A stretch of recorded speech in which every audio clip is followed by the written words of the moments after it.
मोनसे मिटिं जालांबाय बे मिटिङाव आबुब दंमोन जोंहा बर' समाज दंमोन ओमफ्राय बर' सिने आर्टिस्ट एस'सिएशन ओमफ्राय बर' हारिमु आफाद ओमफ्राय गावबुरा आफाद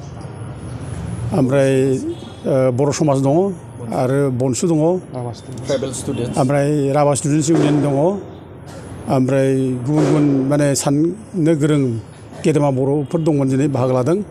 आल'सना जोबोद मोजां जादों आरो दिनैनि आल'सना मेनलि मोननै आयदानि सायाव जादोंमोन बे जाहैबाय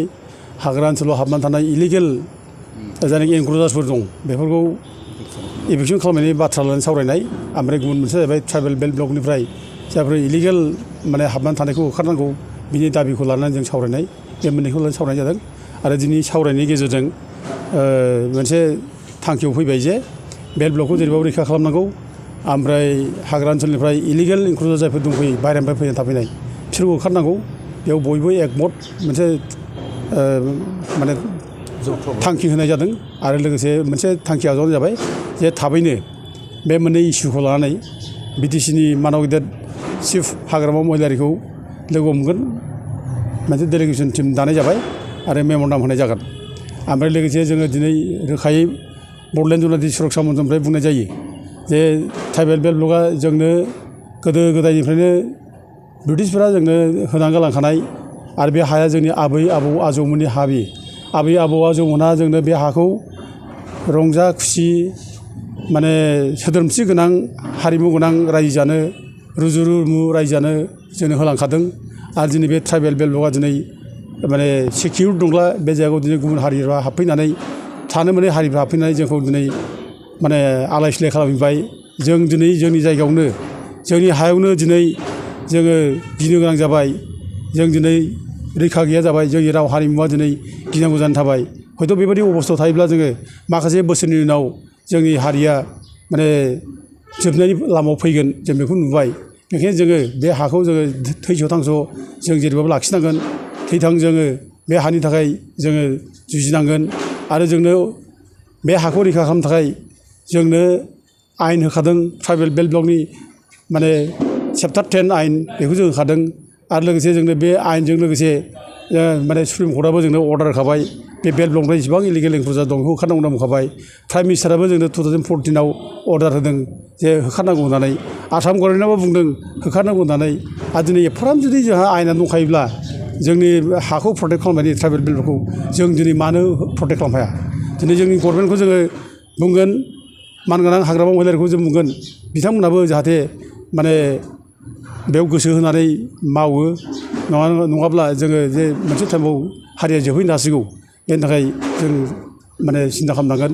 आरो बेनि थाखाय जोङो दिनै हाग्रामा महिलारिखौल' बुंनाय खोथा नङा दिनै बेखौ जुदि इभिक्सन जुदि जायोब्ला हयथ' बेयाव ल' एन्ड अर्डार प्रब्लेम फैनो हागौ पुलिस पावारनि खोथा फैबाय दा ल' एन्ड अर्डारखौ सामलायनो थाखाय स्टेट गभर्नमेन्टआबो दायथ' लाफानांगोन स्टेट गभर्नमेन्टजों बुजा फाजा थानानै मावनांगोन दा दिनै आसाम गभर्नमेन्टआ हेमन्त बिश्व शर्मा गावनि जायगायाव गोबां माने गभर्नमेन्ट हाफोरखौ दिनै उद्धार खालामबाय इभिक्सन खालामबाय दा दिनै जोंनि जायगायाव जोंनि ट्राइबेलफोरनि हाखौ दिनै मानो उद्धार खालामनानै होनो हाया जों दिनै मानो जोंनि जायगायाव मानो आलाय सिलाय जानो हा गैयै जों मानो जादों फालाय दिनै गोदाव सोराव माने ट्राइबेल बेल्ट ब्लकआवबो हा सेन लाजाबाय जोङो जोंनि गभर्नमेन्ट हा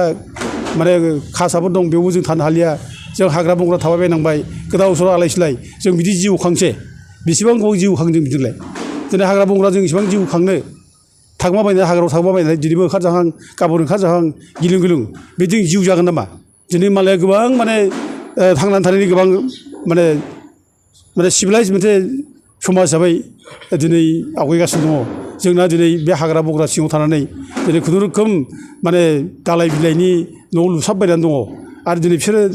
माने थांनानै थानायनि खुनु जेबो गैया बिसोरा गिसां गुसां थायो दा बिदि मोनसे जिउ जागोन थांनानै थानो थाखाय पारमानेन्टलि मोनसे सुख गोजोन जायगा नांगौ दा जोंनो ओंखायनो बे सुख गोजोन जायगा जोंनो नांगौ बेखौ दिनै बे समाव बड'लेण्ड जुनादि सुरक्षा मन्थ्रिआ सरकारखौ दाबि खालामगोन जेरैखिया मानो बे बेल्ट ब्लकनिफ्राय